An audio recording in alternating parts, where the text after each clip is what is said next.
Buen día de la audiencia, ¿cómo están? Sí, están advirtiendo sobre estafas por home banking. Ahora, ¿cómo es esto, Roberta? Sí, ¿De qué manera en se realidad procede? yo te escuchaba recién y me gustaría destacar algunos puntos que son importantes. A ver. Uno que, bueno, nosotros sabemos que durante la pandemia se incrementó el uso de los canales digitales eh, y, y muchos de esos usuarios que se volcaron a los canales digitales siguieron usándolo. Lo que nosotros vamos a contar ahora y las recomendaciones que vamos a dar no significan que la utilización de canales digitales sea un riesgo en sí mismo, porque los canales de todos los bancos, tanto los home banking como las aplicaciones, son canales seguros de operación y que el cliente validando su identidad puede operar con tranquilidad. ¿Qué es importante? Que estemos atentos a todo lo previo, porque estos estafadores, como vos bien decías, son muy creativos y en el caso que vamos a comentar ahora, que está muy vinculado a los casos de Junín de los Andes que estuvieron en los medios estos últimos días, lo que hacen es generar espacios en la web que son falsos. Entonces el cliente entra pensando que es un espacio válido del banco, pone su usuario, pone su contraseña, no hay ningún tipo de validación en el medio y entonces ingresa y deja sus datos en un lugar que no es seguro. ¿Cómo se puede evitar esto? Primero, utilizando los canales del banco oficiales e ingresando al home banking del banco desde los lugares recomendados o de los lugares oficiales que el cliente opera habitualmente. No entrar en un link si lo recibe por mail o si lo recibe por WhatsApp, porque en el fondo no se sabe hacia dónde está ingresando ese cliente. Y después corroborar siempre que las terminaciones sean vpn.com.ar, lo mismo cuando recibe un mail con información, que el remitente esté vinculado con el banco y que no sea un remitente extraño o que es difícil de identificar. Entonces, lo más importante es estar atento a eso, a que cuando uno deja sus datos en un espacio en Internet, sea un espacio seguro. Ya sea del banco, ya sea de otros ámbitos, cuando hace una compra y demás, siempre los sitios están identificados como sitio seguro. Entonces, eso es lo más importante en este tipo de estafas. En el otro tipo de estafas que utilizan otros canales, como por ejemplo las llamadas telefónicas, si le piden información y demás, lo importante es resguardar la información sensible, no dar nunca ni usuarios ni claves ni datos de sus tarjetas de crédito. Ajá. Quizás una de las, digamos, de los recaudos que hay que tener es eso, no solamente la verosimilitud, sino la veracidad, digamos, la autenticidad de esos canales de comunicación que se suelen utilizar precisamente con estos fines espurios, ¿no? Exactamente. Ahí está quizás el secreto. Ahora sí se han dado situaciones, porque en todos los casos lo que se aprovecha en todo caso es la ingenuidad de las personas, ¿no? Sí, y lo que se ha dado mucho, estuvimos hablando con otros bancos en estos días también porque están en situaciones similares, se da mucho que generan publicidades en Google, entonces el cliente, por ejemplo, pone, para dar un ejemplo, Banco de Córdoba, entra, ve un primer link para ingresar, pero ese link seguramente arriba dice patrocinado o publicidad, y es un link generado que no es el sitio oficial del banco. Ujú. Es una publicidad. Entonces, el cliente por ahí ingresa ahí, en su velocidad de querer resolver algo, ingresa a la primera opción que le da Google y ese es un sitio falso. Ahora, Entonces, lo que estamos trabajando con los bancos, perdón, sí. es para cerrar el tema, lo que estamos trabajando con el banco justamente es oficializar nuestros sitios para que no se puedan generar publicidades utilizando ni el nombre del banco ni nombres similares. Casualmente te iba a consultar esto, cuáles son, porque estas cosas están visibles en las redes sociales, en la web, ¿no? En el mundo virtual. ¿De qué manera se buscan también desde desde las instituciones bancarias, ¿no? O desde las autoridades judiciales, en todo caso, se buscan este tipo de procederes, de dispositivos, de maniobras, de páginas web que lo que intentan es defraudar gente? ¿De qué manera se buscan, se denuncian, se actúa? Digo, no solamente apelando a la prevención, sino también detectando cuáles son esos dispositivos que lo que persiguen es sustanciar un delito, ¿no? Sí, bueno, en este caso, como te digo, cuando uno registra su marca a través de Google, lo que sucede es que no se pueden generar otros avisos que no sean oficiales del banco. No pueden utilizar otras personas la marca del banco para hacer ninguna actividad dentro de Google, al menos.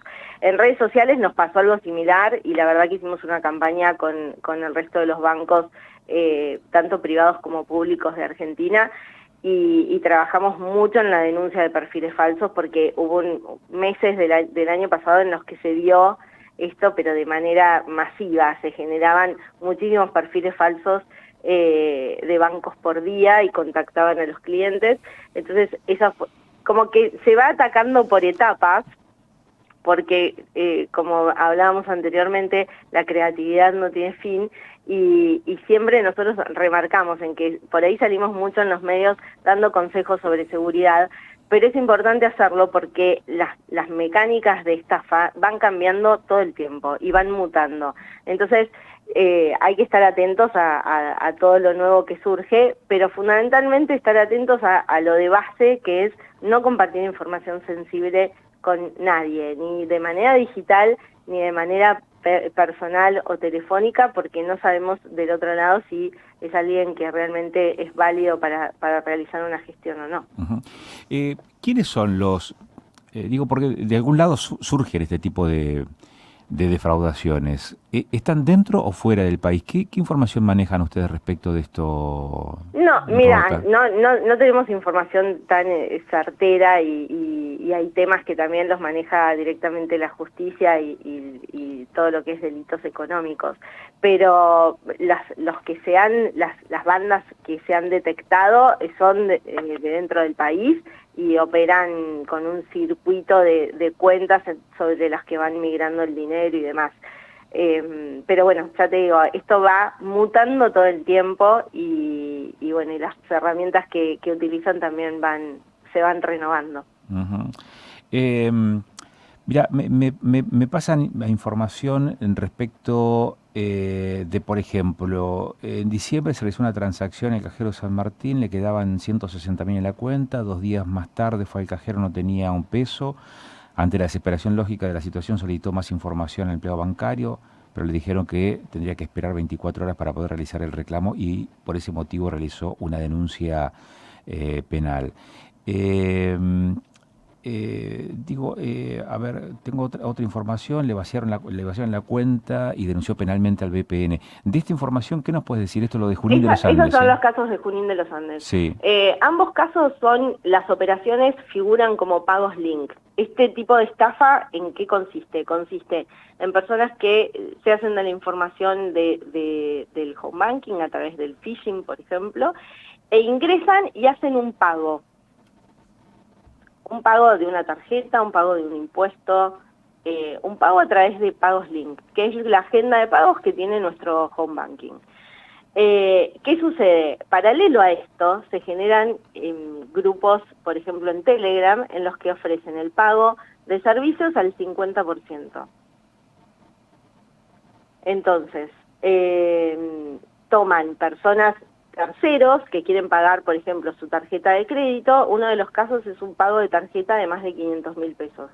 Toman al tercero que quiere pagar su tarjeta de crédito, le ofrecen esto de pagar al 50%, el cliente les da ese 50% para que lo paguen, este tercero les da ese 50% para que lo paguen, ellos lo pagan a través de una cuenta que están pirateando, en este caso a través del phishing, y se quedan con esa plata del 50% del pago que realizaron. Ahora, para hacer esto, uno tiene que facilitar los datos, no solamente el usuario, sino también la clave. Lo que pasa es que en el phishing, acordate lo que te conté antes, vos entras en una página que parece la del banco y no lo es, e ingresás tus datos ahí.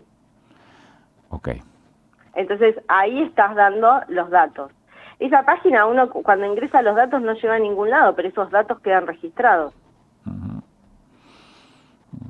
Y tratando de Digo, ¿y cómo se resuelve esto? ¿No hay posibilidades de reversión, por ejemplo, de ese tipo de operaciones, de transferencias o de cuando se produce una situación de estas características, Y en Roberta? realidad, mira, esto entra en un proceso de investigación, obviamente que es investigación en cuanto a cómo se generó esa operación, hacia de dónde fue el dinero y demás. Y después Te digo esto porque en algunas operaciones tenés esa posibilidad de revertir un débito, por ejemplo, ¿no? mm, Frente a este tipo de situaciones, ¿no se puede revertir? ¿No hay chance de revertirlo o no? cada operación es diferente y cada operación, por eso te digo, entra en un circuito en el que se investigan cuáles fueron los pasos y cuáles fueron los plazos en los que se hicieron esos pasos y después se toma una resolución. También es diferente cuando las operaciones son todas dentro de un banco o cuando las operaciones van de un banco a otro, porque también cuando el dinero pasa de un banco a otro ya nosotros como banco dejamos de tener como el dominio de ese dinero. Ajá. Te pregunto esto porque inclusive con el provincia de Neuquén, en alguna oportunidad tenía un débito automático en algún servicio y hubo una mala facturación, hubo un reclamo precisamente por esa mala facturación. En el medio se produce el débito de la factura y fue factible hacer la reversión de ese débito. Y estamos hablando de, no sé si la empresa tendría cuentas en el Banco Provincia, pero digo, se pudo hacer, por eso la consulta, ¿viste? Claro, Si, lo que pasa es que son situaciones diferentes y no te olvides que acá estamos frente a una estafa y es un hecho delictivo, entonces tiene otros procedimientos que son diferentes a por ahí una operación de un cliente normal. está bien, pero ese dinero viaja de una cuenta a otra cuenta. Sí, pero no siempre dentro del banco, Ujú, no siempre dentro del mismo banco. ujú. Es decir, solamente se puede hacer reversiones dentro de la Es misma entidad depende de financiera. es depende de cada caso. Por eso te digo, cuando se trata de un caso de estafa, eso entra en un protocolo de investigación y de seguimiento de ese caso Pero no se puede, diferente a una operación pero no se común. puede, perdón, pero no se puede hacer porque da lugar, porque se inició una causa judicial o no se puede hacer porque técnicamente, operativamente no lo puedes hacer. Si el dinero se va a otro banco no se puede hacer, Bien. porque ya pasa a otra entidad, entonces el banco no tiene dominio sobre ese dinero a partir de que se fue de nuestra entidad. Pero por eso, no te quiero dar respuestas porque cada caso es diferente y cada caso es particular, entonces por eso hay un departamento de fraudes dentro del banco que es el que se encarga de la investigación y del seguimiento de cada uno de los casos.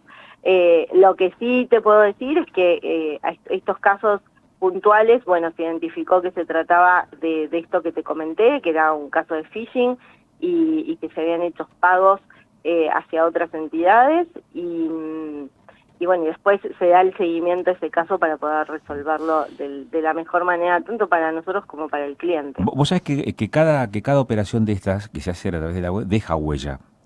¿Esa huella permite detectar a quienes actúan de esa manera? Sí, lo que pasa es que en muchos casos, como yo te comentaba, por ejemplo, cuando se hace un pago de una tarjeta, la tarjeta de crédito que se pagó es de un tercero que contactó al estafador a través de un grupo de Telegram y accedió a esta promoción del pago de tarjeta al 50%. Entonces, caemos en la tarjeta que se pagó, pero es de un tercero que no estaba involucrado, o que estaba involucrado porque accedió a una promoción que el estafador le ofreció. De alguna manera fue estafado también. Ujú. Entonces, no sé, siempre hay una huella, como vos decís, siempre hay una huella y es lo que se investiga. Cuáles son los pasos que se dieron, cuál es el tiempo, qué información se le pidió a este cliente para poder realizar la operación, todo eso queda registrado. Ahora,